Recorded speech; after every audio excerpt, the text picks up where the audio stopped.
재난지원금 이번이 5번째입니다. 매번 대상 범위를 놓고 갈등이 빚어지고 있는데요. 전 국민 지원은 1차 때 한 번뿐이었고요. 그 뒤로 2차, 3차, 4차는 코로나로 인해 직접적인 피해를 입은 분들에 대한 선별 지원이었습니다. 이번 5차 때는 여당이 피해 계층에 대한 지원뿐만 아니라 전 국민 재난지원금을 추진하고 있습니다. 재난지원금 선별 지급이냐 전 국민 보편 지급이냐 기본 입장부터 들어보도록 하겠습니다. 먼저 박주민 의원님. 예, 재난지원금은 크게 3가지 의미와 목표가 있다고 생각합니다. 첫 번째는 손실이나 피해에 대한 보상, 두 번째는 이제 소비 진작, 세 번째는 국민에 대한 위로와 응원인데요.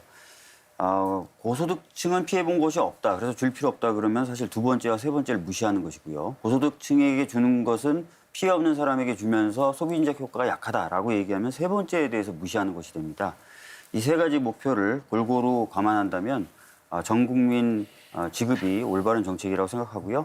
과거에 무상급식 논란이 있을 때도 부자 자제분들한테는 왜 그렇게 줘야 되느냐, 또는 가난한 분 자제들을 위해서는 부자들에게 주는 돈을 주지 말고 차라리 반찬이라도 하나 더 주는 게 낫다, 이런 얘기가 있었지만 결국 제가 말씀드렸던 이런 세 번째 그런 요소를 감안해서 무상급식을 전면적으로 했던 거거든요.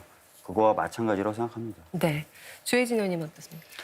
예, 지난번 4.7 재보선 앞두고 문재인 대통령께서 코로나 사태가 진정되는 상황이 되면은 국민 위로 차원에서 사기 진작 차원에서 재난지원금 지급을 검토하겠다고 한번 말씀을 하셨는데, 저는 그걸로 그때 당시에도 국민 위로금 지급하겠다는 개념이 이게 무슨 옛날에 임금이 백성들에게 하사하겠다는 그런 느낌 같아서 선거 앞두고 그냥 한 말씀 하시고 그냥 지나가나 보다 그랬는데, 이번에 다시 이걸 구체화하게 된 계기가 정부가 예상하지 못했던 33조 원의 세금이 더 걷어지니까 그 말씀을 이제 구체적으로 실행하려고 하는 것 같은데, 저는 이 어려운 시기에 어떻게 33조 원이나 더 걷어지는가도 의문이고, 더 걷어졌으면 국가재정법상으로나 우리 재정 관리 운용 윤리상으로나 빚부터 먼저 갚아야 청년 세대에게 빚 떠넘겨주는 그런 잘못을 저지르지 않을 텐데, 그렇게 안 하고 재난지원금이라는 이름으로 또 전 국민에게 또 뿌려주는 걸 먼저 생각하는 것이 저는 온당하지 않다는 생각이 들고, 먼저 청년 세대에게 떠넘기는 빚을 최소화하는 그 일부터 하고, 나머지 여력이 있다면은 2차, 3차, 4차에 했던 것처럼 정말 피해를 입은 고통당하고 있는 계층에게 도와주는 것이 맞다. 또 여론조사에서 나타나는 그 국민 여론도 대체로 그 방향이라고 봅니다. 네, 최병 교수님. 예, 저는 먼저 그 전 국민 지원하고요, 선별 지원이 대립적인 게 아니라는 거. 우리가 괜히 이걸 굉장히 대립적으로 설정을 하고 있는데, 예를 들어서 우리가 흔히 이 코로나19 재난이 터지고 나서 그런 말이 유행한 적이 있어요. 뭐냐면은 애프터 코로나, 그러니까 코로나 이후의 세상은 코로나 이전과 전혀 다른 세상이 전개될 거다, 이런 얘기들이 우리가 많은 식자층들이 얘기를 하고 그랬었는데, 그 이유가 뭐냐면요, 우리가 과거에 경험하지 못한 재난이에요. 과거에 그러니까 우리가 수재가 났다 하는 거, 수재 같은 경우 특정 지역에 이제 피해가 이렇게 발생하는 거거든요. 그럼 우리가 이런 재난을 통해 가지고 직접적인 경제적인 피해를 본 대상들이 발생을 해요. 그러니까 우리가 영업 제한을, 그러니까 공동체 이익을 위해서 영업 제한을, 그러니까 강요를 우리가 했을 때 경제적인 피해가 발생하죠. 거기에 대해서는 그러니까 선별이 맞습니다. 선별 지원이죠. 재난 지원금인데, 근데 우리가 동시에 뭐냐면은 이런 재난이 났을 때는 또 동시에 우리가 이걸 극복을 해야 된단 말이에요. 극복을 해야 되잖아요. 극복을 하는 데 속에서 가장 1등 공신이 뭐냐면요, 의료기술 이런 것보다도 국민들의 그러니까 자발적인 참여와 협력입니다.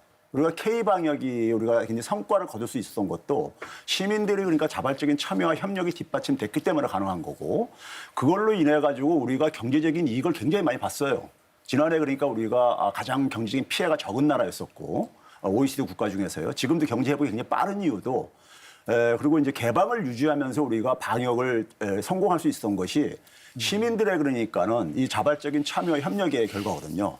그런데 이 시민들의 참여와 협력을 통해서 이 기여한 것들도 일종의 보게 되면 협력과 그다음에 시민들도 일종하게 많은 생활의 불편을 겪었잖아요. 거기에 대한 그러니까 일종의 보상 내지는 위로의 어떤 의미를 갖고 있는 거기 때문에 이번은 이건 저는 재난지원금보다는 재난위로금 성격이 맞다고 보는 것이고요. 그런 점에서 전 국민하고 그러니까 선별은 상호 보완적인 관계인 거예요. 경제적인 피해를 직접적으로 입으신 분들한테는 선별적인 그러니까 우리가 지원이 필요한 거고 당연히요. 그다음에 이 K방역을 만들어낸 시민들에 대한 협조에 대한 어떤 보상 차원인 거죠. 이 위로라는 것이요. 그리고 한번 생각을 해보세요. 지금요. 80 내지 90% 한다고 할 때 이 개념이 가지고 있는 문제가 뭐냐면은 80%를 선을 정했다 하더라도 80% 이하 계층에서 소득이 줄지 않으신 분들이 많아요. 80% 위에 있는 분들 중에서도 소득이 줄어든 분이 있고요. 그런 점에서 그 선도 의미가 없다 이겁니다. 그래서 전 국민을 그러니까 해야 된다는 선별할 때는 그게 맞는데 네. 이번 같은 경우 그러니까 전체 국민을 대상으로 우리가 하는 거고 이 성격이 다르다 이겁니다. 그러니까요. 예. 네. 신세동 교수님 의견 어떠십니까? 이게 선별이냐 보편이냐를 따지기 전에 코로나19라고 하는 것이 한국 경제에 얼마만큼 충격을 줬는가에 대한 공감대부터 형성하자. 그 충격이 어느 만큼 숫자적으로 되는가를 따지지 않고 저는 선별, 보편을 논할 수 없다. 2019년도 성장률이 2%였어요. 2020년 성장률이 마이너스 1이었어요. 그러면 2020년도에 마이너스 1로 떨어진 게 100% 코로나라고 영향이라고 가정을 하면 3%포인트 떨어진 거예요. 2019년에 비해서. 우리 경제가 2,000조잖아요. 그럼 3%면 부가가치 기준으로 60조예요. 매출 기준으로 따지면 200조입니다. 그래서 코로나라고 하는 충격이 매출로 약 200조, 부가가치 개념으로 약 60조다. 그럼 부가가치 60조가 어느 정도냐? 제가 오기 전에 대한민국 역사상 가장 태풍 피해가 컸던 루사가 2002년도에 당시의 피해로 5조 정도 줬어요. 근데 그 5조라고 하는 것은 부가가치 개념이 아니고 매출 개념의 5조거든요. 이 부가가치 개념으로 하면 루사가 한 1.5조 정도 부가가치에 영향을 줬다고 볼 수가 있어요. 그러면 이 코로나 충격이라고 하는 것은 대한민국 역사상 가장 큰 피해를 준 루사의 약 한 50배 정도의 충격이다 이 말이죠. 따라서 이런 코로나 충격이 60조, 매출로 200조 충격이라고 하는 것을 놓고 뭐 이게 보편이냐 선별이냐고 이야기하자는 거죠. 두 번째는 그 60조의 그 부가가치가 모든 업종에게 골고루 나타난 게 아니고 한 6개 업종? 조금 넓게 잡으면 7개 업종에 집중되어서 나타났습니다. 잘 아시다시피 문화스포츠, 음식, 숙박, 그다음에 운수, 그다음에 교육, 그다음에 일부 농업, 그리고 아까 우리 이 패널 중에서도 의료업, 이 6개 내지 7개 업종에 집중해서 나타났는데 그 피해는 제가 얼추 계산해 보니까 한 업체당 대충 한 부가가치 기준으로 한 3천만 원, 매출 기준으로 약 한 8천에서 1억 정도의 충격이 온 거예요. 그 피해를 입은 업종이. 이걸 놓고 선별이냐 보편이냐를 따지자. 저는 우리 국민들이 코로나 충격이 얼마만큼 큰 충격이냐라고 하는 개념에 대해서 제가 제시한 숫자에 대해서 일단은 감각을 가지고 보편, 선별을 논했으면 좋겠습니다. 네. 교수님 말씀에 하신 말씀 있으실 것 같은데요, 교수님. 아니 저는 이제 그러니까는 선별 지금 신 교수님이 말씀하신 것은 일종의 그러니까 경제적인 피해를 지금 말씀하시는 거잖아요. 저는 거기에 대해서 선별 지원이 맞다고 제가 전제를 깔았잖아요. 그런데 우리가 소위 말해서 K방역이라는 것은 우리가 모두가 인정을 하는 거잖아요. 국제사회도 인정을 하고요. 그럼 이걸 만드는 과정에서 국민들의 그러니까는 자발적인 협력은 사실 희생을 일정하게 수반을 했던 거예요. 그렇기 때문에 제가 이건 성격이 다르다. 이것도 그러니까 일종의 뭐냐면 전 국민들이 이런 협조가 없었으면은 작년에 그러니까 우리가 이제 마이너스 1%라는데 마이너스 0.9%입니다. 마이너스 0.9%의 피해가 OECD에서 사실상 1등이었었어요. 그렇게 선방을 한 겁니다. 우리가 경제 성적이요. 그거보다 더 많은 피해를 미국이나 주요 선진 국가들은 굉장히 피해가 심했단 말이에요. 그거를 만들어낸 게 국민들의 힘이었었고 국민들이 거기에 1등 공신이라 이겁니다. 제가 볼 때는요. 의료진의 헌신도 있었지만은 근데 이제 그런 점에서 거기에 대해 그런 걸 만들어내는 과정 속에서 국민들이 많은 불편과 희생을 가한 거고 거기에 대한 그러니까 일종의 보상, 위로 이런 차원이기 때문에 이건 전 국민이 맞는 거고 그러니까 우리가 코로나라는 것이 빈부의 차이에 따라서 이게 발생하는 게 아니잖아요. 자산에 그러니까는 많고 적음에 따라서 그러니까 코로나가 생기는 것도 아니고 작년에 대통령께서 굉장히 중요한 화두 던졌어요. 모두의 자유라는 화두를 던졌는데 코로나 재난이 과거의 재난하고 다른 게요. 모두가 자유롭기 전에는 어느 개인도 자유로워질 수가 없어요. 그래서 아까 제가 얘기했듯이 모두의 어떤 협력이 필요한 거예요. 그러니까 모두가 굉장히 고통스러운 과정을 겪으면서 거기서 일종의 그러니까 자기들이 헌신하고 희생들을 한 것이고 그러다 보니까 위로 개념이 나오는 겁니다. 그래서 신세동 교수님이 얘기하는 거하고는 좀 다른 차원으로 저는 신세동 교수님이 얘기하는 그 피해를 인정을 해요. 그 지원은 선별 지원을 가능한 두텁게 해야 된다. 피해에 대해서. 예, 그런 그거를 그러니까 저는 이 대립적으로 보지 말자는 얘기죠. 선별과 제가 보편을 대립적으로 앞부분에 대해서 제가 말씀을 드렸지만은 문 대통령께서 이렇게 코로나 사태 때문에 지친 국민들 위로하기 위해서 돈을 풀겠다는 말씀을 하셨을 때 저는 이 한편으로는 대통령의 생각이 점점 왕조 시대의 왕의 이 의식으로 가고 있다는 생각 하나 하고 또 하나는 포퓰리즘이 점점 선을 넘고 있다는 생각이 들었습니다. 사실 뭐 위로받아야 된다고 하더라도 사실은 국민 전체가 이 코로나 고통을 겪고 있는 것도 아닙니다. 당장 자기 그 급여가 꼬박꼬박 나오는 그런 분들은 이 고통에서 비켜나 있고 또 뭐 기업도 큰 기업도 그렇고 작은 기업도 그렇고 코로나 때문에 특수 호황을 누리고 있는 대박을 치고 있는 기업과 그 종사자들도 있고 당장 길거리 나가봐도 손님이 없어가지고 문을 닫거나 아니면은 그냥 손님 기다리라고 주인이 목 빼고 있는 텅 빈 식당 한숨만 나오는 식당이 있는 반면에 줄 서서 차례 기다려서 들어가서 밥 먹는 식당도 있습니다. 위로받아야 될 분들도 있지만은 그 때문에 오히려 더 좋은 기회를 가진 분들도 있고 그리고 위로를 한다고 하더라도 만약에 그 민주당에서 일부에서 그런 이야기를 하시더라고요. 코로나 때문에 이 힘들었던 거는 전체 국민이 잘 살고 못 살고 관계없이 전체 국민이 다 힘들었기 때문에 다 줘야 된다. 100%다 줘야 된다. 그런 말씀하시면서 우리가 국민들한테 받은 그 세금을 다 돌려주는 개념인데 왜 그걸 차별을 해야 되느냐 그런 말씀도 하시던데 이거는 현장에서 정말 문 닫은 가게 또 문 닫기 직전의 가게 정말 이 말로 할 수 없는 고통을 겪고 있는 그런 현장의 피해 계층들이 보면은 정말 이거는 한가한 이야기를 하고 계신 거예요. 저는 그래서 그거는 선거용으로 저렇게 말씀하고 그냥 지나가시나 보다라고 생각했는데 이제 드디어 위로금을 진짜 주겠다고 하니까 이러다가 나중에는 국민 5,200만 국민 매일 생일 맞은 국민들한테 생일 그 축하금 보내겠다는 이야기도 나올 판이에요.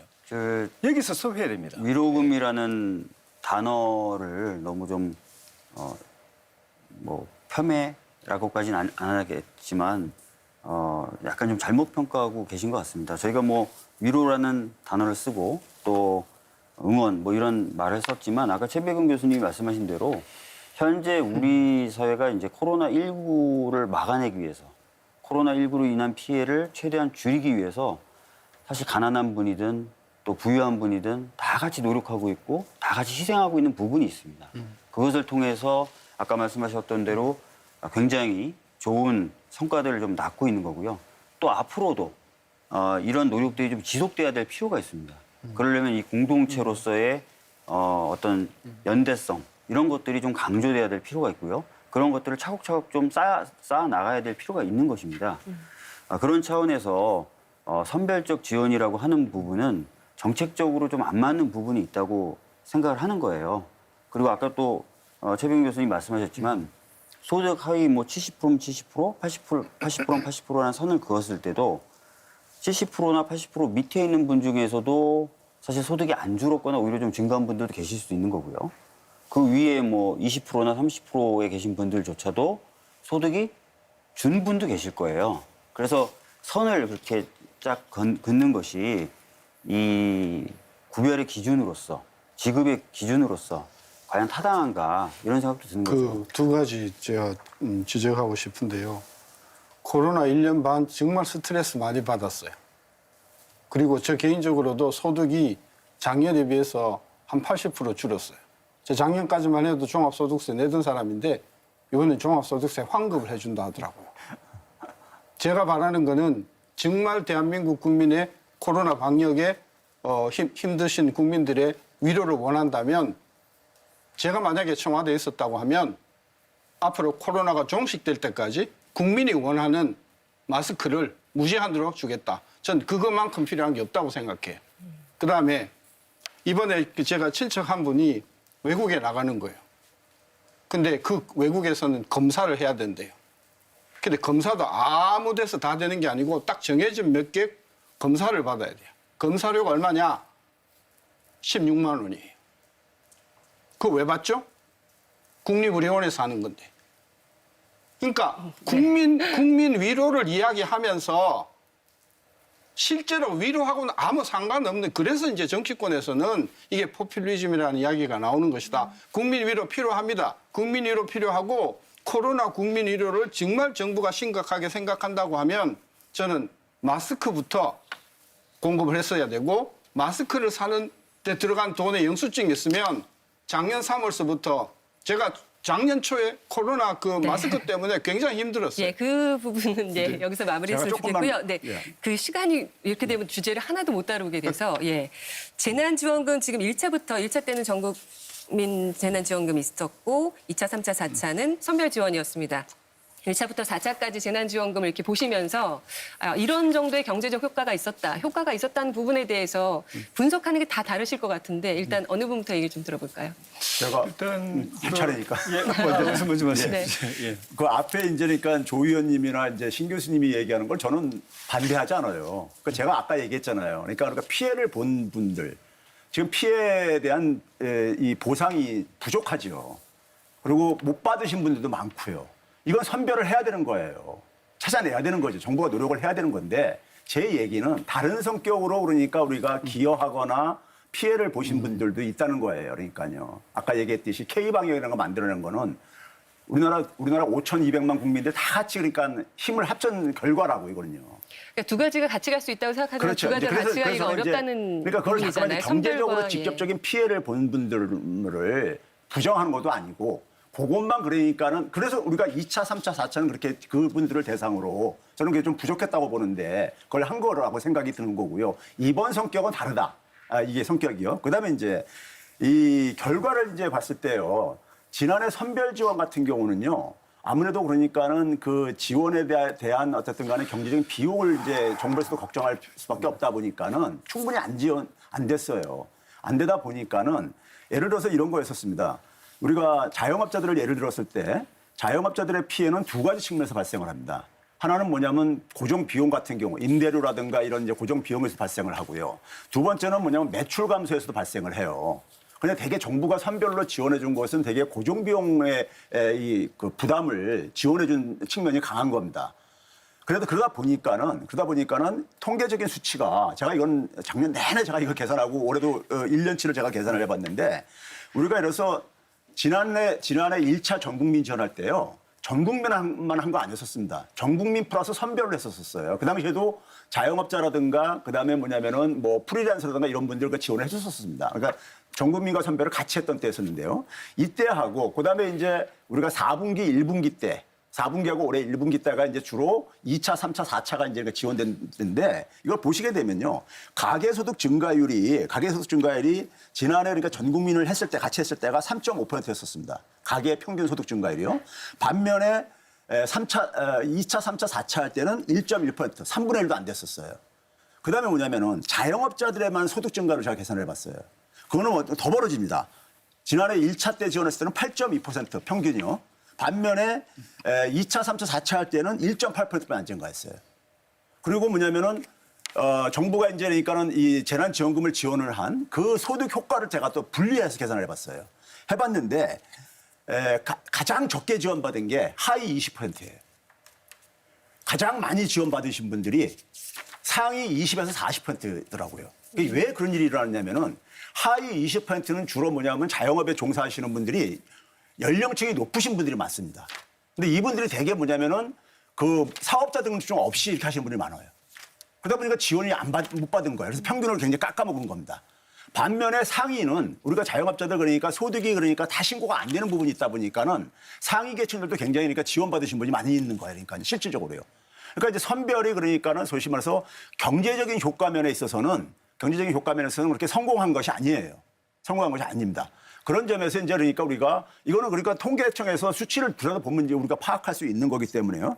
그런 점에서 소득 분배도 보게 되면요. 전 국민 줬을 때가 소득 분배도 개선됐고 반면에 그러니까 2차, 3차, 4차 할 때는 소득 분배도 악화됩니다.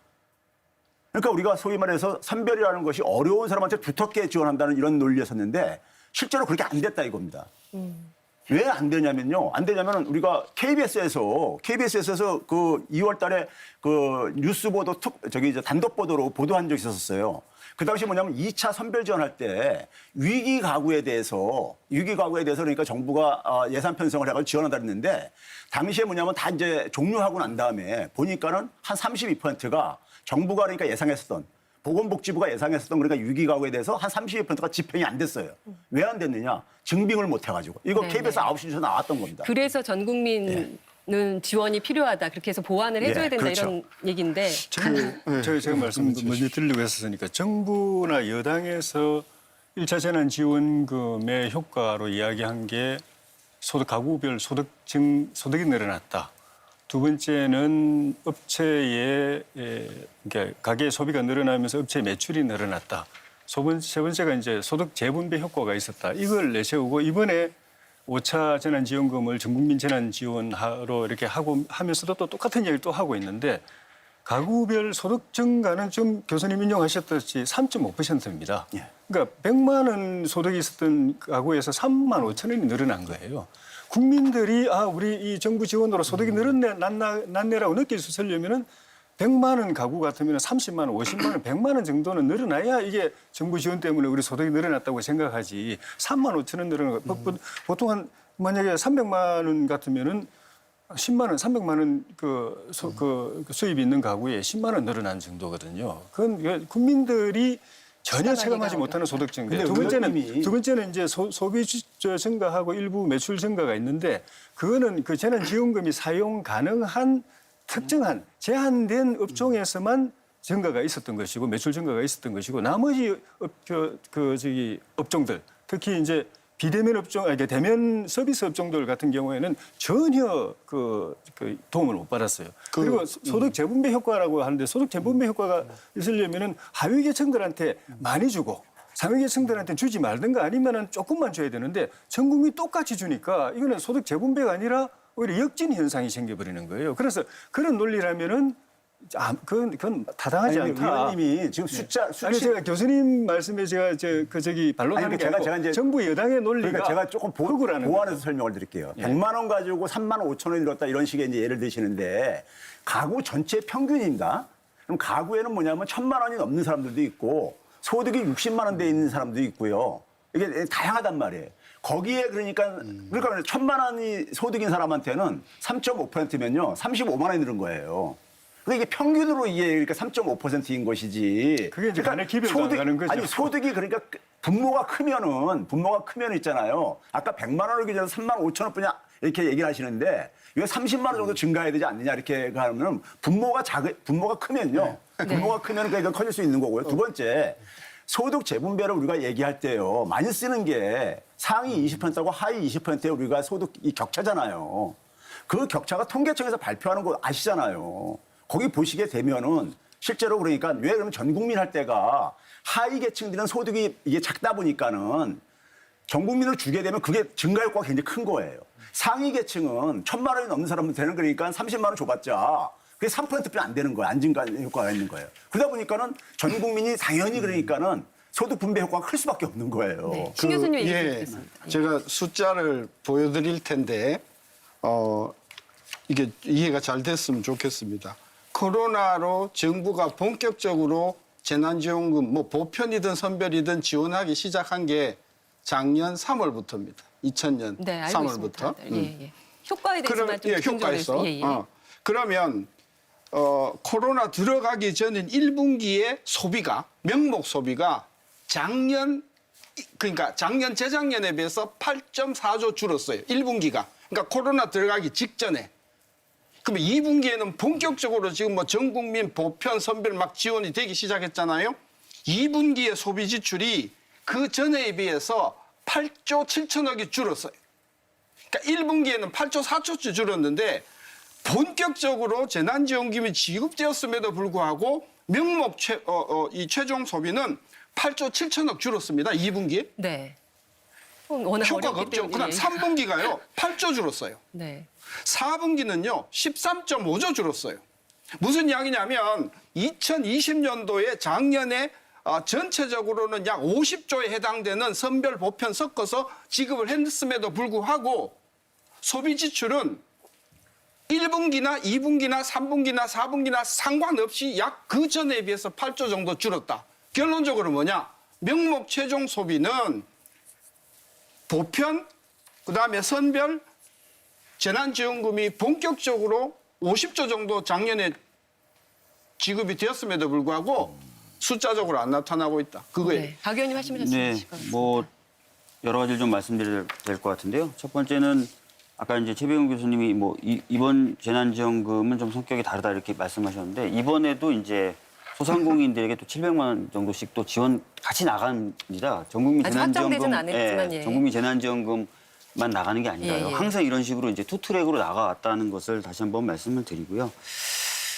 두 번째 아까 최백운 교수님이 말씀하셨던 거는 전국민 지원했을 때와 선별적으로 지원했을 때 소득 증가분을 비교한 부분이 더 의미가 있었던 거거든요. 뭐 3%밖에 증가하지 않았다. 이건 핵심이 아닌 것 같아요. 왜냐하면 선별적으로 지원했을 때는 그거보다 더 낮게 증가한 것은 수치로 나오니까요.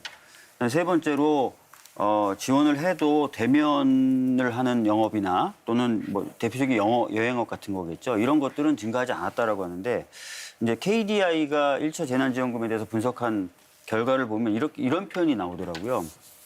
코로나19 감염병이 확산세에 있었다. 확산세에 있었기 때문에 이 재난지원금을 지급하더라도 여행이라든지 대면 서비스하는 업종은 뭔가 활기차지기가 어려웠다. 이렇게 평가를 하고 있습니다.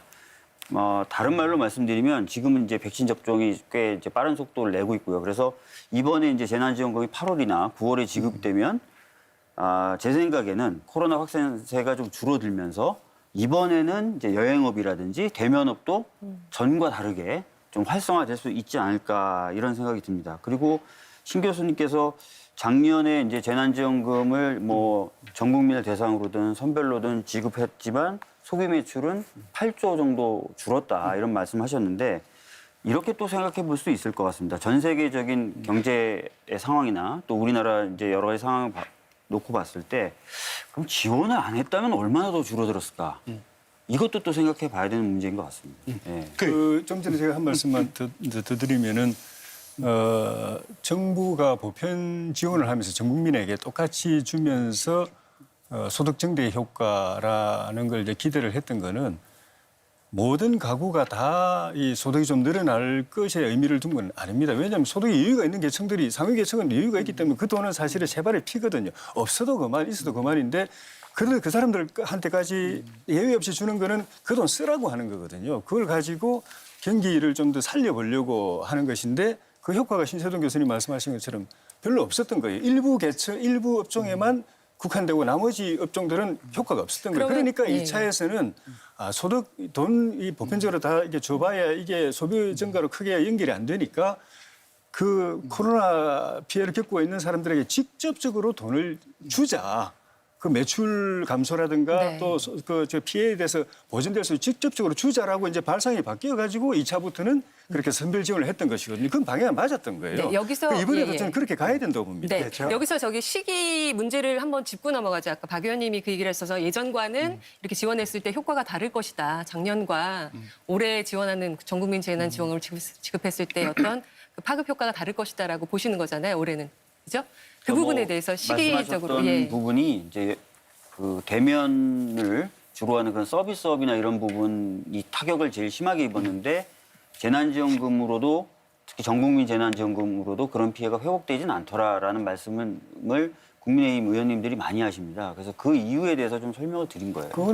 그게 효과가 발생하려면은 이제 그 백신 접종이 대규모로 이루어져 가지고 면역이 이루어져서 경제 활동이 대면 경제 활동이 활발하게 이루어져도 이게 그 코로나 확산으로 안 될 경우에 이제 되는데 과거에는 그게 연결이 안 됐던 게 더 소비 많이 그 대면 그 경제 활동, 소비 활동을 많이 하면 할수록 확산이 더 커지니까 더 위태로워지니까 그렇게 돈을 받고도 그렇게 그래서 못했던 건데 이번에는 만약에 이제 어떨 거냐. 이번에 좀 그 접종이 더 제대로 되고 면역이 확보되면 그때부터는 지급하면 소득 증대가 소비 증가로 이어질 수 있고 매출 증가로 이어질 수 그러니까 있는 제가 거죠. 이제 말씀드렸던 취지도 지금 백신 접종이 시작이 됐고 상당히 지금 빠른 속도로 접종률이 올라가고 있습니다. 그리고 정확히 확인되진 않았지만 일부 언론 보도에 따르면은 집단 면역 형성 시기를 원래 정부는 11월 정도로 생각했는데 이제는 9월 말 정도면 가능할 수도 있다라는 전망이 나온다는 거예요. 그렇다면은 실질적으로 이번에 재난지원금이 뭐 8월 또는 늦었을 땐 9월 초에 지급이 된다면 얼추 시기상으로도 그 대면을 주로 하는 서비스업이라든지 여행업 같은 데서도 이번 전국민 지원의 효과를 볼 수 있겠죠. 볼 수도 있지만 예. 맞춰가야 된다고 봅니다. 발언을 좀 돌아가면서 좀 할게요. 제 순서 같은데. 아니 이제 조 의원님 아까 하셨는데 지금 이제 보론을 했으니까는 먼저 하시겠어요? 예. 예, 하세요. 예. 아까 우리 이제 박주민 의원께서 700만 원 이야기하셨어요. 아직 확정된 건 아닌데 고전에 500만 원이었거든요. 고전에 300만 원이었어요. 근데 그 최고 금액이에요. 90% 이상은 100만 원 갔어요. 현장에 한번 가보세요.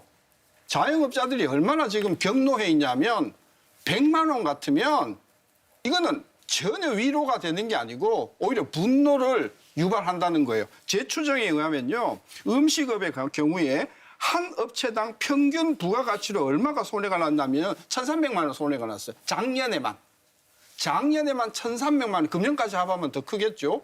그런데 기껏해서 준다는 게 90% 이상의 100만 원? 턱없이 모자라다. 선별이냐 보편이냐를 따지기 전에 음식이든 운수업종이든 스포츠 문화업종이든 실제 피해에 걸맞는 보상 그게 얼마가 되냐면요. 최저 500만 원에서 700만 원. 최저입니다. 최저. 따라서 정부 저는 야당도 책임 있다고 보는 거예요. 선별 보편 갖고 따지지 마라. 이 코로나 위기는 전대미문의 충격이고 지금 여태껏 5번에 걸쳐서 추경을 해서 투입한 돈에 제 추산에 의하면 최소한 4배 내지 5배를 선별해서 지원해야만 우리나라에 약 300만 명에서 500만 명의 자영업자들이 그나마 희망을 가지고 있는다. 만약에 정부가 여기서 지원을 못한다고 하면 이분들이 죽을 때까지 대한민국 정부는 코로나 때 우리를 위해서 아무것도 한 게 없다. 이런 지금 비난과 원성이 하늘을 찌르는데 이제 와가지고 700만 원을 준다고 그거 다 주는 줄 아세요? 불과 몇만 명도 안 됩니다. 나 그거를 저는 야당도 좀 전향적으로 이 부분을 좀 예산을 대폭 확충을 하지 않고서 계속해서 저는 그게 답답하다는 이야기예요. 그걸 하려면은 필요 없는 계층에는 주지 말아야 되는데 그렇죠. 그건 필요 없는 계층 다 주니까 그건 따라오는 집중적으로 줄 수가 그렇습니다. 없잖아요. 네. 예. 자, 이제 필요 없는 계층한테요. 지난번 1차 때 한 번 준 것뿐이 없어요. 그런 필요 없는 계층이란 논리를 만약에 적용한다면요. 2차, 3차, 4차는 계속 그 선별이었기 예, 때문에. 맞습니다. 그렇죠? 예, 예, 그러니까 너무 그걸 과장을 표현할 필요 없고요. 그거 지급된 게 14조 2천억 원이었습니다. 자, 근데 이제 소득이 이제 그러니까 지난해 1분기가 가장 적게 피해봤다 그러는데요. 소득의 피해는 우리가 지난해 우리가 성장률만 보게 되면요. 전 국민 줬을 때 2분기 때 가장 타격을 받았습니다. 마이너스 3.2% 성장률을 기록했었어요. 작년 4분기 중에서 가장 타격이 심했던 분기가 2분기입니다. 그게 왜 그러냐면요. 그 당시 4월 달 전후로 해가지고 유럽이나 미국에서 막 창궐 할 때였었습니다. 수출이 마이너스 25%로 막 이렇게 급락할 때였었습니다. 그러니까 그런 것도 당연히 소득에 영향을 미치죠. 일자리도 영향을 미치고요. 그렇죠? 그래서 그런 피해가 나타나는 상황 속에서 3.2%가 OECD에서 사실상 1등 했던 성적이에요. 근데 문제는요. 근데 그 이후에부터 3분기부터 성장률이 플러스로 회복이 되는데 우리나라가 OECD에서 성적률은요. 뭐 6위, 뭐 15위 이렇게 떨어져 갑니다. 오히려요. 그러면 2분기 때 왜 그러면 마이너스 3.2%가 OECD에서 1등을 한 거냐? 민간 소비가 방어를 해준 거예요. 민간 소비가요. 그러니까 그 민간 소비가 아까 자영업자 피해를 말씀하시는 저는 자영업자 피해 부족하다고 저는 항상 같이 공유하는 부분인데. 선별 지원은 좀 더 확실하게 해야 된다. 근데 예. 자영업자 피해를 있잖아요. 자영업자 피해를 지원하는 것이 전 국민에도 사실은 포함되어 있다 이거예요. 소멸성 지역화폐로 주게 되면은 그게 최종 귀착지는 뭐냐면 자영업자들의 주머니예요. 그렇잖아요. 가게한테만 지원하는 게 아니라 자영업자들의 매출 증대로 이어지잖아요. 그러니까 아까 제가 그랬잖아요. 자영업자들 같은 경우는 이 수익 감소가 이 피해가 두 가지로 발생한다. 비용 측면이 발생하고 매출 감소 측면이 발생하는데 선별은 비용 감소 측면에만 이렇게 제한적으로 이렇게 지원이 됐던 것이기 때문에 전 국민으로 하게 되면 이게 보완적인 성격이 있다고 제가 누누이 강조하는 게 바로 그거고요. 그다음에 지금 이제 우리가 지금 현재 상황을 한번 봤을 때요. 우리가 1분기에 그러니까 우리가 코로나 이전 상태를 회복했다고 우리가 이제 거시 경제 지표로 얘기를 합니다. 근데 여전히 뭐냐면요. 가장 피해 입은 부분들이 사실은 그러니까 우리가 도소매 음식 숙박업 같은 자영업이 아니라요. 어디냐면은 운수업 같은 데입니다. 운수업이 한 2조 7천억 원 소득이 감소했고요. 그다음에 뭐냐면 자영업들이 한 2조 3천억 원. 그리고 문화 부분이 한 2조 원 정도 이렇게 우리가 흔히 짐작할 수 있는 부분들이죠. 이런 부분들은 여전히 뭐냐면은 2019년 말 수준을 소득을 회복을 못하고 있어요. 지금도요. 그러면 우리가 성장률에서도 보게 되면은 가계 소비, 민간 소비만 빼놓고 수출, 기업 투자 이런 건 다 회복이 됐어요. 우리가 지난해 코로나 재난에서도 금융 부분 같은 경우는 3조 2천억 원이나 소득이 증가를 했어요. 그 와중에도요. 그러니까 이게 부문별로 굉장히 양극화가 심한 거예요. 그래서 예. IMF에서도 그래서 뭐냐면은 네. 내수를 보완해야 된다. 한국은 수출은 잘 나가고 있으니까는. 그랬을 때 내수를 그러니까 이 부분을 보완하는 것이 이번에 그러니까 전 국민의 네. 효과를 볼 수 있는 것이고 특히 뭐냐면은 지금은 이제 그러니까 거의 사실 경제 활동이요. 여러분들 음식점 가면 아시잖아요. 의자 이렇게 공간 크지 않은데 거의 4명, 5명 미만으로 제한하다 하지만은 등 이렇게 붙이고 거의 앉아서 그냥 식사들 하고 있잖아요. 활동이 이제는 거의 그러니까 사실상 이렇게 복원이 돼가고 있는 이런 네. 상황이다 보니까 그런 와중이기 때문에, 지원해주게 예. 되면 효과가 크게 나타날 수밖에 그런 없거든요. 와중이기 때문에 예. 지원의 효과가 그다지 크지 않을 것이다. 지원 안 해줘도 소비 진작이 될 것이기 때문에 아니죠. 이거는 뭐냐면은 이거는 추가적인 수입이 네. 작년에 소멸성 지역화폐를 구했을 때 이건 추정 방식에 따라서 여러 가지 나올 수가 있는데요. 이거 가지고 그러니까 우리가 소비 진작 효과는 여러 기관에서 제가 뭐 그것까지 방법들을 다 소개할 필요 없는 것인데 근데 이제 그러니까 우리가 기본적으로 지금 상황 속에서 민간 소비가 여전히 그러니까는 마이너스 5.5%나 미달되고 있는 이 부분을 우리가 이 부분을 정부가 그러니까 균형 추적을 해줘야 되는 것은 시장에 의해서는 이게 회복이 안 돼주고 있으니까요. 네. 그런 차원에서 전 국민이 효과가 있다는 보태기만 하겠습니다. 지금 말씀하신 대로 그 국내의 소비가 좀 진작될 필요가 있어요. 뭐 홍남기 부총리 같은 경우도 뭐라고 얘기했냐면 세계적으로 이제 경제가 조금씩 회복은 되고 있지만 여전히 해외 소비나 이런 것들은 많지 않고 결국은 국내에서 뭔가 좀 더 소비가 진작이 돼야 되는데 한 2.8%에서 3% 정도 소비를 좀 늘릴 필요가 있다라고 얘기를 한 거예요. 이것을 하기 위해서 이 재난지원금을 지급해야 된다라고 얘기를 하는 겁니다. 실제로 다 경험해 보셨을 것 같은데요. 뭐 여러 가지 경제학적으로 뭐 평가 가능하겠지만 저는 피부로 느꼈었거든요. 1차 긴급 재난지원금 나왔을 때 시장에 가보면요. 시장이 굉장히 활기차져 있어요. 그러니까 이런 식으로 좀 부족한 소비를 좀 불러일으키는 것. 이게 바로 또 자영업자분들에게 활력이 어떤 원천이 되는 것입니다. 피해 업종에 대한 그 지원이 굉장히 사각지대가 많다라고 지금 계속 주장을 하고 계시잖아요.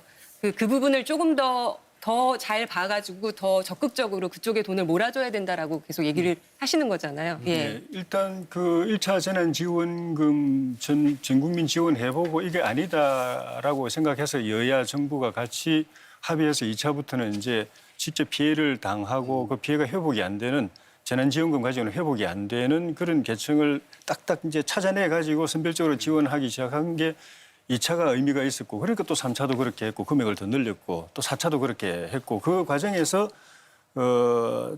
빠졌던 실제 피해가 극심한데 그 지원에서 빠졌던 걸 하나하나씩 다 찾아냈거든요. 2차에서 3차 넘어갈 때 4차에서 또 3차에서 4차 넘어갈 때 뭐 특고라든가 프리랜서라든가 또 그 운수 종사자라든가 또 원외 종사 농업인이라든가 이거 하나하나 이제 찾아냈던 것처럼 5차도 지금 정부 여당이 당정 협의를 하고 있지만은 큰 틀에서 저는 방향 자체가 좀 바뀌었으면 싶은데 지금 진행되고 있는 논의를 보면은 대통령 말씀하신 그 틀에서 크게 안 벗어나고 또 1차 재난지원금처럼 그렇게 할 것 같은데 그렇게 하지 말고 이번 4차까지도 그 재난지원 안 된 그 계층이 있습니다. 당장 목이 터지라고 지금 국회 앞에서 외치고 단식하고 삭발까지 하고 여행업계부터 해가지고 그런 데부터 제대로 지원하는 그 정책으로 가야 이 효과가 있다. 그리고 국민의 피같이 아까 이 어려운 시기에 33조가 더 걷었다는 얘기 듣고 저 돈을 그 결국 국민 주머니에서 나왔을 텐데 뭐 기업들이 많이 냈더라도 결국은 다 국민들이 분담하는 것인데 그렇게 피같이 걷은 33조 원이면은 정말 피같이 써야 된다. 이런 식으로 대통령께서 그냥 선거 앞두고 한 말씀 하신 거 그대로 집행하는 그런 힌트로 가서는 곤란하다. 제가 자꾸 숫자 죄송한데요. 우리 국민들이 숫자를 좀 아셔야 되는데 작년에 전 국민한테 지원한 게 딱 한 차례 있었습니다. 1차 재난지원금. 국고에서 나간 게 12조 2천억이고 지방재정까지 합하면 14조 3천억 나갔어요. 14조 3천억이라고 합시다. 선별로 지원한 거 중소기업 소상공인한테 뭐 해가지고 다 지원한 게 9조 9천억이에요. 그러면 작년 1년 동안 재난지원금을 줬는데 전 국민 14조 3천억. 그다음에 선별 중소상공인한테 준 돈이 9조 9천억이에요. 어디에 더 많이 갔냐는 거고. 그다음에 보편으로 생각할 만한 게 그 전 국민 말고 고용이 어렵다. 뭐 고용 지원을 해줘야 된다. 생계가 어렵다. 뭐 특별 뭐 돌봄을 해야 된다. 이걸 다 합쳐가지고 제가 더 해보니까 7조예요. 그러면 작년에 지원한 돈을 우리가 대충 한 30조라고 놓고 봤을 때 물론 이제 방역에도 10조 들어갔으니까 방역을 빼고 30조 정도가 작년에 들어갔는데 선별 9조 9천, 그다음에 전 국민 14조 2천, 그다음에 고용생계 7조 2천억이에요. 그럼 작년 1년 동안 재난지원금이 어디다 제일 많이 투입됐어요? 전 국민이죠. 14조 3천. 그리고 맞습니까? 선별이 9조 9천억이에요. 네네. 그러니까 포인트는 뭐냐면 예. 정부는 작년에 전 국민에게 제일 많이 줬고 일단 기획재정부 2021년 자료를 보면은 1차 때 14조 원, 2차 때 7조 원 정도, 3차 때 9조 원, 4차 때 19조 원 정도로 근데 이렇게 나와 있거든요. 거기에는 예. 방역도 들어가 있고 네. 한국판 뉴딜도 들어가 있고 잡다한 게 많이 들어가 있어서 그 피해 업종에 제대로 재난지원금만 지원은 갖고 안 선별 됐다라고 보시는 보편 거죠. 예. 합해서 보면 35조 정도 이번에 그래서 들었어요. 전국 재난지원금 전 국민에게 주는 35조 것들을 작년에 준 게 보내라. 되게 모자라다. 그것에 예. 한 5배는 더 줘야 되고 네. 그 5배를 특정 피해를 입은 업종에 몰아줘야 된다. 그게 제 포인트. 네. 신 교수님 말씀에 저도 완전히 동의합니다. 그러니까 피해를 입은 업종 그리고 특히 중소상공인들에게 많이 대폭 돈을 줘야 된다. 이건 아까 최백은 교수님도 동의한 거고 저도 동의를 하는 거예요. 그걸 부정하는 게 아닙니다. 근데 이제 아까 최백은 교수님도 말씀하셨지만 이번 전국민 재난지원금이 그냥 그분들 돈, 각 개인들에게 뭐 돈 얼마를 드리고 끝나는 게 아니라 아까도 말씀하셨지만 당연히 그분들이 소비를 하게 됨으로써 그 피해 입었다는 중소상공인들에게 돈이 흘러가게 돼 있는 것입니다. 그다음에 저희들도 이제 어떤 피해 업종이나 피해 입은 중소상공인들에게 더 두텁게 지원을 하고 싶은데 이제 재정의 문제가 좀 있습니다. 재정의 문제. 이거는 아까 말씀하셨던 대로 야당도 좀 반성을 해야 됩니다. 야당이 지금 뭐 국가 채무 비율이나 이런 얘기하면서 저희가 이제 재정을 확장적으로 쓰는 것에 대해서 계속 반대해 오셨거든요. 저희는 사실 국가 채무 비율이나 이런 것 놓고 봤을 때 더 확장적으로 재정을 운영해도 된다고 생각하는 입장입니다. 두 번째 실무적이고 행정적인 문제가 좀 있습니다. 그러니까 피해액이 얼마고 이런 것들을 파악하기 위한 시스템이 아직 제대로 좀 망가져져 있는 부분이 있습니다. 특히 자영업 하시는 분들에게. 네. 그래서 지금 정부에서는 그런 시스템도 좀 빨리 갖춰 나가려고 TF도 발족시켜서 일부 시스템 같은 경우는 좀 변화를 꾀하고 있는데요. 그런 것들이 좀 더 안착이 되면은 좀 더 이런 어떤 선별적 지급, 피해 입은 분들에게 정확하고 그 피해 규모에 맞는 그 지원을 하는 것에 있어서 좀 더 신속하고 또 잘 지원할 수 있을 거라고 생각합니다. 네. 온라인 패널 여러분 이야기 듣고 나서 계속 이야기 진행하도록 하겠습니다. 지금 토론 함께 지켜보고 계신데요. 한 두 분 정도 만나보도록 하겠습니다. 안녕하십니까? 자기소개 좀 부탁드립니다. 네, 안녕하세요. 경남 창원에서 직장에 다니며 아내와 함께 작은 식당을 운영했던 30대 청년 오량근이라고 합니다. 네, 재난지원금 전 국민에게 주는 게 좋을까요? 아니면은 선별 지급이 나을까요? 현재 제 욕심만 부린다면 선별 지급을 선호하겠지만 주변 상황을 보면 전 국민 보편 지급이 더 나은 방향이라 생각합니다. 주변 분들이 왜 그런 주장을 하고 계실까요? 네, 앞서 소개드린 것처럼 아내와 작은 식당을 운영했었는데요. 코로나가 유행하면서 매출이 절반 이상 떨어져 인건비도 안 나오는 수준이 돼서 가게 문을 닫았습니다. 코로나로 매출이 심각한 수준으로 떨어졌을 때 저는 회사에서 월급이 있어서 가게 문을 일찍 닫거나 거의 열지 않아서 총 매출이 떨어졌기 때문에 2차, 3차 재난지원금을 받을 수 있었는데 저희 옆가게 사장님은 가게가 생업이다 보니 평소보다 영업시간을 늘리고 이벤트를 기획해가며 매출을 겨우 유지해내서 저희보다 많은 세금을 내고도 지원금을 전혀 못 받았어요.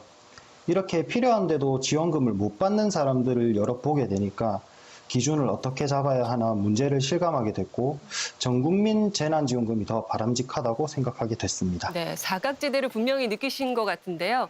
이 전국민 재난지원금이 이렇게 보완적인 역할을 한다고 생각하시는 거네요.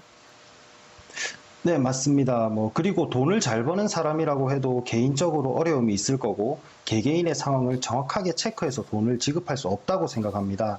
당연히 사각지대에 있는 업종들도 많을 거라 생각을 하고요. 저처럼 직장 생활 하시는 분들은 그 누구보다 투명하게 납세 의무를 지키고 있고 자영업자와 마찬가지로 코로나로 인해 고용 불안에 떨고 있고 실제 생산 직군의 경우 잔업 시간이 줄어 급여가 100만 원가량 줄기도 했어요. 세금을 많이 내는 사람들이 계속해서 희생하기보다 다 같이 살 수 있고 억울한 사람이 없도록 하는 게 더 나은 방향이 아닌가 생각이 들고 그래서 더 선별보다는 보편이 바람직하고 당연히 전국민 지급이 필요하다고 생각합니다. 네, 오량근님 말씀 잘 들었습니다. 고맙습니다. 다음 분 연결하겠습니다. 안녕하세요. 자기소개 부탁드립니다. 안녕하세요. 경기도에 살고 치과의사로 일하는 양재영이라고 합니다. 네, 재난지원금 선별지급 아니면 보편지급 어느 쪽이십니까? 네, 저는 선별지급이 더 낫다고 생각합니다. 네, 그 이유는요? 코로나 불경기가 모든 산업이나 직업군에 타격을 준 게 아니었는데요. 돌아다니다 보면 자영업자 가게들 사라진 걸 많이 봤는데 고소득층으로 갈수록 피해가 크지 않았다고 알고 있습니다. 당연히 피해가 큰 쪽으로 지원이 많이 가는 게 맞다고 보고요. 소득 계층별로 재난지원금 받았을 때의 소비 패턴이 다르게 나타난다고 보거든요. 주변에 보면 작년 1차 재난지원금으로 병원 도수치료나 피부치료 같은 데 쓰는 것도 많이 봤는데 그런 걸 보면 솔직히 재난지원금이라는 이름이 좀 무색하게 느껴진 측면도 있었고요. 고소득 이하 계층의 재난지원금이 더 많이 돌아가야 자영업, 소상공인, 상품 서비스 쪽으로 소비를 더 활성화시키지 않을까 하고 생각합니다. 네, 그러면 전 국민에게 주는 재난지원금을 하지 않는 게 맞다고 보십니까? 선별 지원만 계속? 네, 맞습니다. 네. 선별 지급으로 가야 본래 정책의 취지에 맞는 효과를 낼 수 있다고 생각합니다. 본래 취지. 지금 어떤 쪽에 좀 주안을 둬서 재난지원금이 지급이 돼야 된다고 보시는 건가요? 지금 보면은 소득 재분배에 초점을 맞추는 게 맞다고 보는데요. 기업 실적이나 경기 지표들 회복되고 있는데 자영업 소상공인만 계속 피해를 보고 있거든요. 그 주변 지인들 중에 회사 다니는 사람들 보면 코로나로 심각할 정도로 타격 입은 분들 별로 없었고요. 근데 아까 지급 기준에 문제가 있었다면 당연히 기준을 보완하는 게 맞다고 보고요. 네. 결과적으로 어쨌든 소득 재분, 네네네. 네, 양재영님 말씀 잘 들었습니다. 고맙습니다. 네, 토론에서 나오는 이야기들과 비슷한 이야기들 또 시민 여러분께서 해주셨는데요. 일단은 지금 양재영님은 소비 진작보다 이 양극화 개선이 더 우선돼야 된다. 이쪽이 좀 더 보강이 확실히 돼야 된다라고 강력하게 얘기를 하십니다. 제가 좀 말씀드리려고 네, 하다가 스톱됐는데 이 부분만 대해서 말씀드리면 두 번째 치과의사분은 정말 노블리스 오블리제 정신을 갖고 계신 분 같네요. 우리 같은 사람은 별 타격을 안 입었으니까 안 받아도 되니까. 아니, 통계는요. 예. 그 병의원도 그러니까 그분 충격 굉장히 많이 받았어요. 그러니까 통계적으로 그런데 저분 말씀은 그런 취지를 갖고 있는 것 같아요. 그분 그 이유가 이야기를 안 있는데 하셔서 그런 거지. 저분도 매출이 많이 줄었을 거라고 생각해요. 하여튼 그런 것 같고 그다음에 첫 번째 창원에서 부부가 운영하시던 그 가게 운영하시던 분은 매출이 떨어져가지고 결국 이제 문을 닫았다고 말씀하셨는데 그래도 자기는 또 별도 수입이 있어서 견딜만 했다. 근데 재난지원금도 받고. 그러니까 그 전국민 재난지원금을 지원을 했는데도 매출이 회복이 안 돼가지고 문 닫았다는 의미고 저분은 그래도 별도 수입이 있어서 견뎠지만은 아예 별도 수입이 없는 분들은 직접 지원을 해줘야 되는 거예요. 그러니까 전체 국민한테 돈 나눠줘가지고 저기 가서 물건 사라 이렇게 줄 게 아니고 직접 지원해 줘야 된다는 것 갖다가 역설적으로 보여줬다는 생각이 들고 선별의 자각지대가 분명히 있다는 것 때문에 이 시점에서 우리가 좀 고민해야 될 부분이 아까 이제 박주민 의원님도 말씀을 하셨는데 한은이 지금 기준금리를 올리려고 하고 있거든요. 시중에 돈이 너무 많이 풀려가지고 인플레가 걱정이다.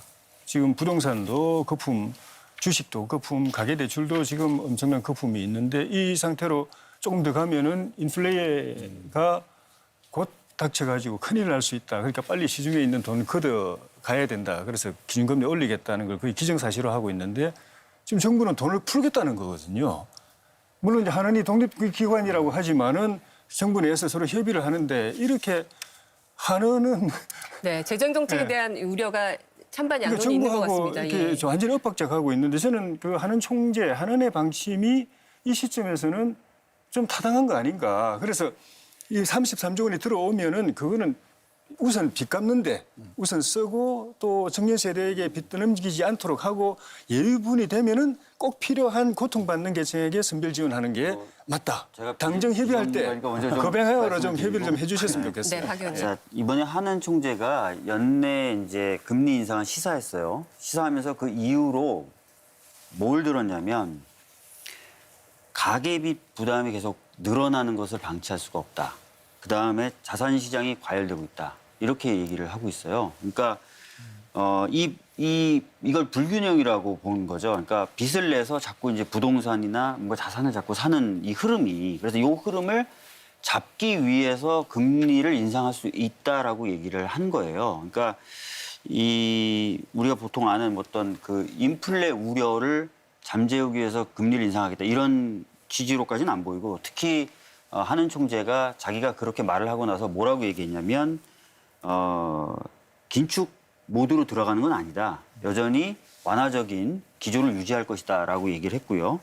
정부의 최근에 그런 재정 정책, 뭐 전국민 재난지원금이나 이런 것에 대해서 엇박자 아니고 상호 보완적이다. 아까 말했듯이 이 불균형을 바로잡으려고 하는 것이다. 이렇게 얘기를 한 거예요. 그래서 하는 총재의 금리 인상 시사하고 지금 이 전국민 재난지원금하고 배치된다 이렇게 보면 하는 총재가 그렇게 말하는 건 그렇게 말할 수밖에 없고요. 하는 총재가 뭐 정부하고 우리가 지금 방침이 다릅니다 이렇게 말할 수는 없는 것이고, 하는 총재가 기준금리를 올려도 여전히 완화 정책 그대로 유지된다고 말한 거는 그렇게 올려도 돈은 계속 풀리게 돼 있다. 그러니까 굉장히 위험하다라는 그 뜻으로 저는 이해해야 된다. 의원님 저기 그 하는 재정 건전성 우려에 대한 얘기를 좀 예, 해주세요. 그래 이 재정 부분에 대해서는 저는 있잖아요. 저도 박주민 의원이 야당도 그러니까 좀 반성할 부분이 있다 그랬는데, 아까 그랬잖아요. 우리가 지금 피해 입은 계층들한테 충분히 지원이 안 됐다는 것은 모두가 지금 다 동의하는 거잖아요. 4명 다요. 그러면 그걸 지원을 더 늘리자고 할 때 항상 얘기 나왔던 것이 재정 안정, 재정 건전성, 국가 채무 이 얘기 나왔었어요. 우리가 소위 말해서 G7이나 OECD 국가들에 비해서 재정 적자가 한 3분의 1뿐이 재정 적자가 안 됐었고요. 국가 채무 같은 경우도 한 3분의 1 내지 4분의 1 정도 안 증가했고요. 지난해 무슨 일이 있었는지 아세요? 그 국회의원이시니까 잘 아실 거예요. 정부가 이제 그러니까 기재부가 결산 보고를 하잖아요. 1년 결산을요. 결산 보고할 때 국가 채무가 뭐냐면 작년에 명목 GDP가 안 증가할 걸로 그 전제로 해가지고 계산을 해가지고 44% 했는데 어떤 일이 생겼냐면요. 명목 GDP가 2019년보다 한 9조 정도 증가를 해버렸어요. 그래서 정부의 결산 보고서보다도 실제 국가 채무는 그러니까는 한 43.8%로 떨어졌어요. 그리고 44%도 지금 안 돼요. 지난해 기준으로요. 지난해 연말 기준으로요. 그러면은 이게 뭘 의미하냐면요. 우리가 예를 들어서 흔히 이제 그러니까 우리가 재정 걱정하시는 분들이 국민들한테 돈을 줬을 때 그것이 그러니까 국가 채무만 증가시킨다고 계속 그렇게 거기다 강조를 하시는 거예요. 그런데 뭐냐면 그게 돈이 돌게 해가지고 GDP를 증가시킨단 말이에요. GDP도요. 분모도 증가시킨단 말이에요. 실제로 그렇게 나타나 버렸어요. 결산 보고서 보고 난 이후에 그러니까는 한국은행에서 추계를 해보니까는 명목 GDP가 이거 더 증가를 해버린 거예요. 그래서 이제 그랬을 때 제 얘기는 뭐냐면은 선별 지원에 대해서 그러니까 더 두텁게 해야 된다 이거예요. 그걸 반대하는 것도 아니고, 제가 그랬잖아요. 아까 전 국민에는 그러니까 선별을 내장하고 있다. 14조 2천억 원 지출된 거 다 어디로 갔습니까요? 자영업자 주머니도 다 들어간 거예요. 자영업자들한테 매출 증대도 굉장히 중요한 문제잖아요. 매출 수입 잡히는 것도 중요한 거고. 그다음에 이제 한국은행 얘기하시는데 박주민 의원님이 자기가 이제 비전문가라고 저렇게 겸손을 떨었는데 정확하게 이해를 하시고 계시는 거예요. 지금 뭐냐면은 한국은행의 우리가 목표에는 물가 안정과 금융 안정이라는 부분이 있습니다. 물가 안정과 금융 안정이요. 한국은행에서 지금 계속해서 얘기하는 게 뭐냐면 우리가 최근에 물가 상승률, 소비자 물가 상승률이 굉장히 목표치를 지금 넘어서고 있잖아요. 근데 한국은행의 물가 목표치는요. 우리가 흔히 중기적 시계라고 표현을 씁니다. 3년 내지 4년의 평균을 가지고 이제 우리가 물가 목표를 관리를 해요. 신 교수님 잘 아시겠지만. 근데 최근에 보게 되면 여전히 1.1%뿐이 안 돼요. 평균은요. 지난 3년에. 그래서 한국은행에서 뭐냐면 인플레 걱정할 정도는 아니다. 지금 이런 얘기하는 것이고 지금 상황 속에서 뭐냐면 금융 안정, 이 금융 불균형 문제. 소위 말해서 돈들이 많이 풀렸는데 그 돈들이 부동산 시장이라든가 자산 시장 가계 부채로 감으로써 이게 그러니까는 우리 경제에 그러니까 부담이 될 수 있다고 하는 거고 그렇다고 금리를 인상을 해가지고 그걸 좀 억제시켜야 되겠는데 금리 인상하게 되면 경기에 찬물을 끼얹는 효과가 있단 말이에요. 그러다 보니까는 뭐냐면 정부의 그러니까 지금 재정 이런 지원 정책이 대립적인 게 아니라 보완적이라고 이렇게 보시는 거예요. 지금 한국은의 입장 속에서는 어쨌든 간에 가계 채무 이런 문제를 가기 위해서는 금융 안정을 가기 위해서는 좀 금리를 긴축적으로 좀 이렇게 좀 모드를 바꿔야 되겠는데 그게 경기에 찬물을 끼얹을까 봐 그걸 이제 재정으로 그러니까 우리가 보충을 하라는 정확하게 사실은 이제 말씀하신 거예요. 만약에 확장 재정을 그 아까 말씀하신 피해 계층에 집중적으로 쏟아붓겠다 한다면 동의하시겠습니까? 그럼요. 예. 부채 안 갚고. 아니요, 그건 아니죠. 예. 두 가지요. 예. 지금 금년 세수가요 작년에 비해서 그러니까 예산에 비해서입니다. 예산에 비해서 한 30조 이상 늘어난다는 거예요. 그 함정이 예산에 있어요. 금년 예산을요 작년 국세 수입보다도 한 8조 가까이 작을 거라고 잡았어요. 난 의도적인지는 모르겠으나 물가가 지금 3%로 아까 이야기했잖아요. 물가가 3% 성장하니까 명목 GDP가 어마어마하게 빨리 증가하는 거예요. 그럼에도 불구하고 세수를 작년보다도 오히려 작게 잡으니까 이게 늘어나는 거다. 허수라는 거예요. 30조 이상의 세수가. 저는 그래서 그다음에 두 번째로 지금 정부가 여태껏 해온 것에 재난지원금의 규모를 최소한 3배 이상 늘려야 된다는 게 제 주장인데 그렇게 하면은 한 150조에서 200조 투입이 돼야 돼요. 이번에 코로나 재난은 정말 100년에 한 번 겪을까 말까 한 거기 때문에 일단 국가 재정의 문제는 접어두자. 다만 경제가 살아나고 자영업이 원상을 복귀하면 세수가 늘어날 테니 앞으로 5년 뒤서부터 15년 뒤까지 10년 동안 여가 집권하든 야가 집권하든 앞으로 10년 동안은 뭐 헌법의 목을 박든 뭐 국가재정법의 몫을 박든 금년에 늘어난 재정 지출의 증가분, 적자의 증가분을 10년에 걸쳐서 우리가 그것을 탕감하는 것을 여야가 합의해서 재정 규율을 지켜나가자. 그 이야기를 제가 제안을 드리고 싶어요. 네, 마지막 아까 제가 논의로 가야 될 것 말씀드리려고 했던 같은데요. 게 예. 국가 부채 우리가 걱정하면 정부 여당이 늘 똑같이 하는 이야기 가운데 늘 빠뜨리는 게 있습니다. 그러니까 그 GDP 비율 대비 이제 국가 부채 우리는 40%인데 OECD 평균이 80%다. 그런데 아시는 것처럼 공무원연금, 군인연금 그런 이 공적연금 충당 부채 다 빼고 하는 이야기고 두 번째는 증가 속도가 엄청 빨라가지고 IMF 지금 평가로는 5년 뒤에 우리가 70%까지 간다는 겁니다. 그리고 앞으로 우리는 그런 나라들보다도 그 저출산 고령화 때문에 돈 들어갈 데가 엄청 많아요. 그런 것도 고려해야 되고 우리 알고 아시는 것처럼 기축통화 국가가 아니기 때문에 미국이나 일본 같은 그런 나라들은 뭐 GDP 비율이 그러니까 대비 국가 부채 비율이 100% 200%라도 아무 문제 없습니다. 그런데 아르헨티나 같이 우리하고 비슷한 체제의 기축통화국이 아닌 나라는 90%만 갔는데도 채무불이행 사태로 가버렸어요. 그런 상황을 전혀 고려하지 않고 튼튼하다, 걱정 없다. 부채 걱정은 야당이 공연히 그냥 하는 거다. 이런 이야기를 계속하고 있는데 2030 세대가 자기들의 문제로 느끼고 있어요. 그 국가 부채도 부채지만은 자기들이 30, 40대 됐을 때 이 빚을 우리가 갚아야 되는구나. 네. 지금도 이렇게 고통스러운 삶, 꿈이 없는 삶을 살고 있는데 나중에는 이 어른들이 그 정치적으로 그냥 퍼주기 하느라고 쌓아놓은 그 얼마 안 빚도 우리가 남아서. 갚아야 되는구나. 네. 그 걱정을 하고 있어요.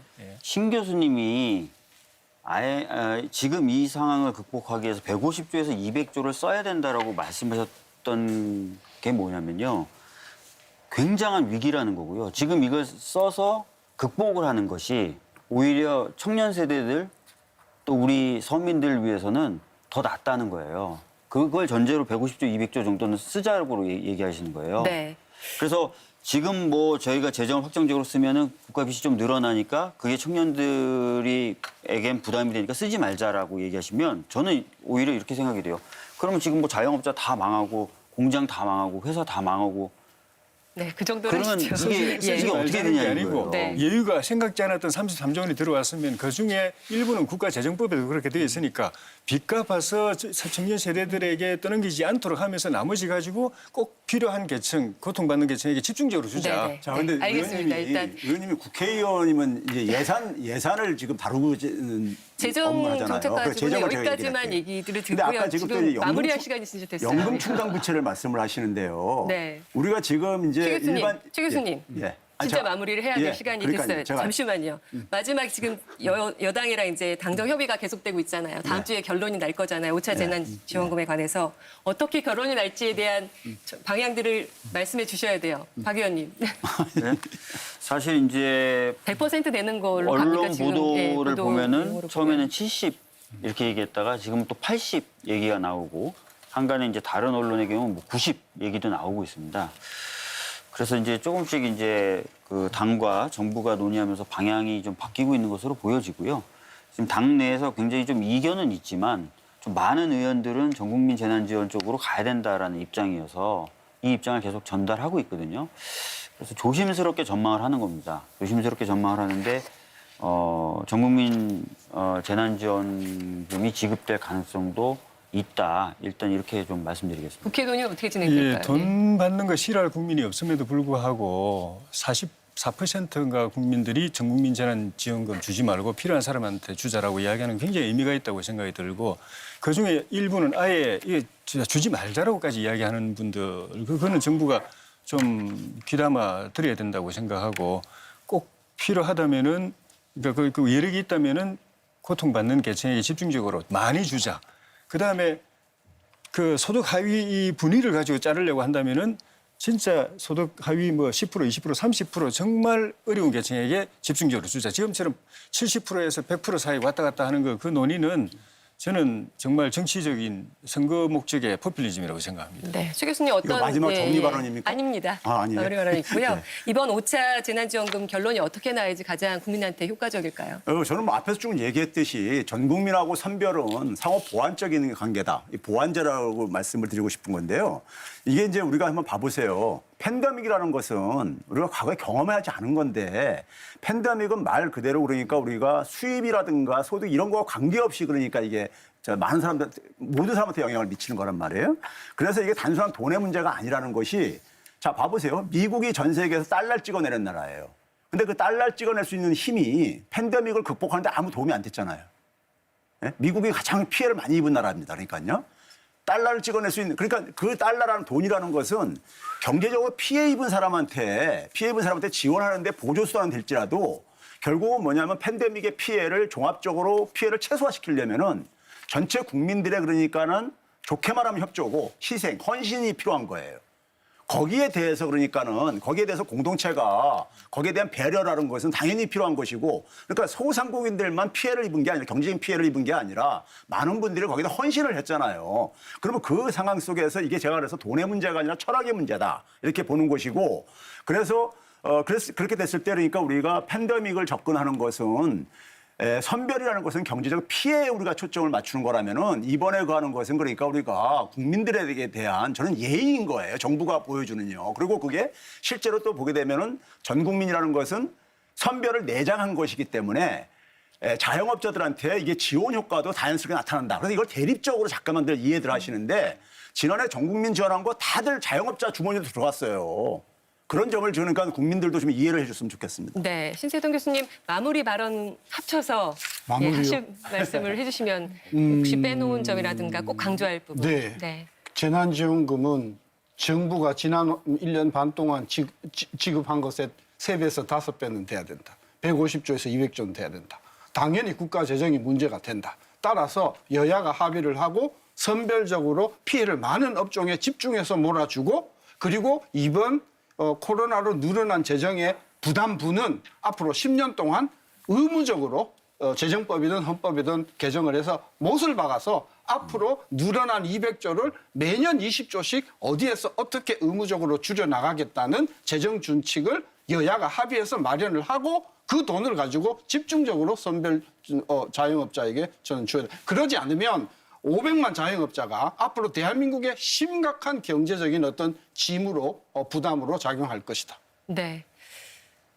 최백은 교수님 마무리 발언 짤막하게 하실. 저는 그 자영업자들은 지원을 두터워야 된다. 그런데 동의합니다. 왜 그러냐면은 한 번 무너지면요. 다시 복원시키는데 몇 배 그러니까 사실 그 지원이 필요해요.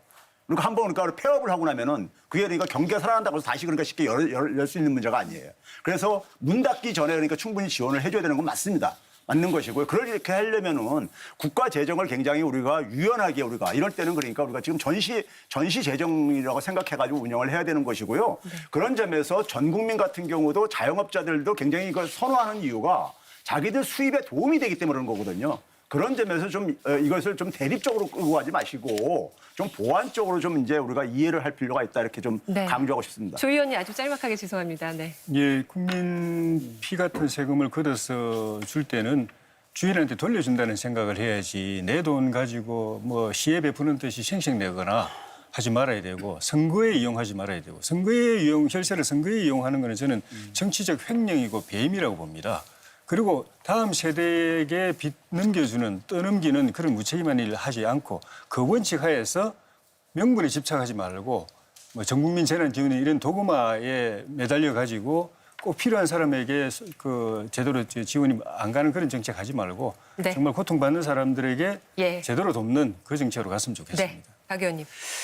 예, 뭐 세금은 국민의 피와 같은 돈이죠. 당연히 국민분들께 제대로 돌려드려야 됩니다. 그런 의미에서도 전국민 재난지원이 필요하고요.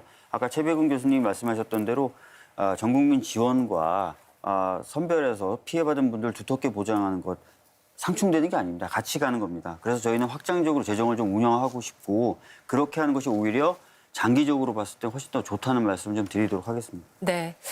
생방송 심야 토론 재난지원금 문제 다뤄봤습니다. 보편과 선별 논쟁, 무엇이 가장 효과적인지 국민적 합의를 만들어가는 과정이 아닐까 하는 생각을 해봤습니다. 정부 발표 지켜보고요. 오늘 네 분 패널 감사드리고요. 또 온라인 시민 패널 여러분 고맙습니다.